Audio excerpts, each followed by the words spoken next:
तो आज हम लोग ऑर्गेनिक केमिस्ट्री की ओर आते हैं। ऑर्गेनिक केमिस्ट्री में हाइड्रोकार्बन नाम का चैप्टर है, जिसमें पहला टॉपिक है एल्कीन। तो एल्कीन को हम लोग समझेंगे। एल्कीन का जनरल फॉर्मूला होता है CnH2n+2, जिसे n की वैल्यू अगर हम लोग 1 लेते हैं तो उसमें अपना सॉल्व करने पे CH4 आता है, जिसका नाम होता है मीथेन। अगर n की वैल्यू हम लोग 2 लेते हैं तो उसका सॉल्व करने पे आता है C2H6, जिसका नाम होता है इथेन। एल्कीन का हाइब्रिडाइजेशन sp3 होता है, तो उसकी ज्योमेट्री स्ट्रक्चर इसका टेट्राहेड्रल होता है। एल्कीन को प्रिपेयर कैसे किया जा सकता है? एल्कीन को हम लोग एल्कीन और एल्काइन के रिडक्शन से भी प्रिपेयर कर सकते हैं। एल्कीन को हम लोग कार्बोक्सिलिक एसिड में से अगर उसका डी कार्बोक्सिलेशन करा दें तो उसको इससे भी प्रिपेयर कर सकते हैं। और एल्कीन को एल्काइल हैलाइड से भी हम लोग प्रिपेयर कर सकते हैं। आइए आगे चल के हम लोग देखते हैं कि एल्कीन को हम लोग कैसे प्रिपेयर करेंगे। पहले हम लोग देखते हैं फ्रॉम एल्कीन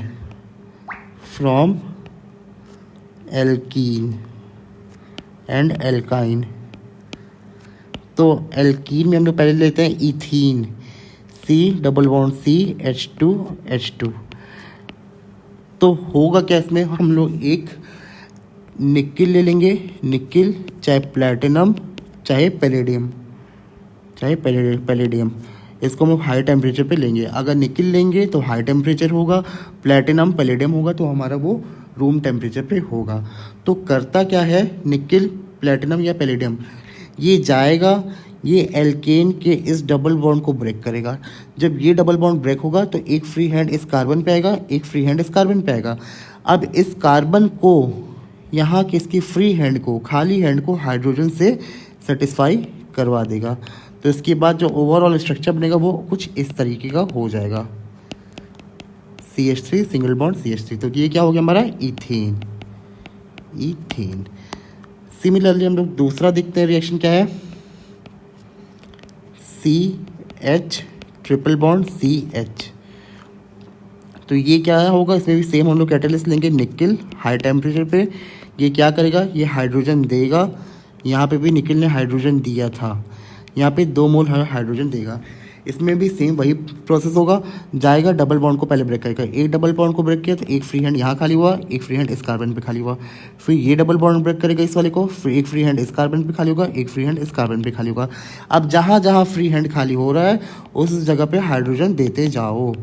तो उसके बाद हमारा स्ट्रक्चर क्या बन जाएगा, CH3 सिंगल बॉन्ड CH3, इसका नाम है इथेन। तो देखा हम लोग ने एल्कीन और एल्काइन से हम लोग ने एल्केन बना लिया। फिर दूसरा हमारा आता क्या है, from alkyl halide. Alkyl halide से हम लोग देखते हैं, एल्काइल हैलाइड में एक मोस्ट इंपॉर्टेंट रिएक्शन आती है जिसका नाम होता है वुड्स रिएक्शन में क्या होता है, 2 मोल एल्काइल हैलाइड लेंगे और 2 मोल सोडियम लेंगे इन presence of the dry ether. तो हम लोग का एल्केन आगे चल के बन जाएगा। इसका एग्जांपल लेते हैं, है क्या एग्जांपल, कुछ इस तरीके से है, जैसे कि CH3Cl। सिमिलरली यहाँ पे CH3Cl हो गया।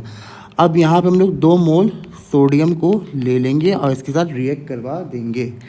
तो करेगा क्या, सोडियम यहाँ इस क्लोरीन को, यहाँ के इस क्लोरीन को आपस में लेगा और NaCl के फॉर्म में निकल आएगा बाहर। And this reaction will take place in presence of the dry ether. तो इसके बाद होगा क्या, इस कार्बन का फ्री हैंड खाली होगा, इस कार्बन का ये वाला फ्री हैंड खाली होगा, ये आपस में मिलके बॉन्ड बना लेंगे। तो इसके बाद स्ट्रक्चर कुछ इस तरीके से बन जाएगा, CH3 सिंगल बॉन्ड CH3, जिसका नाम है इथेन। ठीक है, ये है हमारा वुड्स रिएक्शन। दूसरा हम लोग देखते हैं क्या है, फ्रैंकलिन रिएक्शन में क्या होता है, फ्रैंकलिन रिएक्शन, इसमें भी सेम यही चीज़ होगा।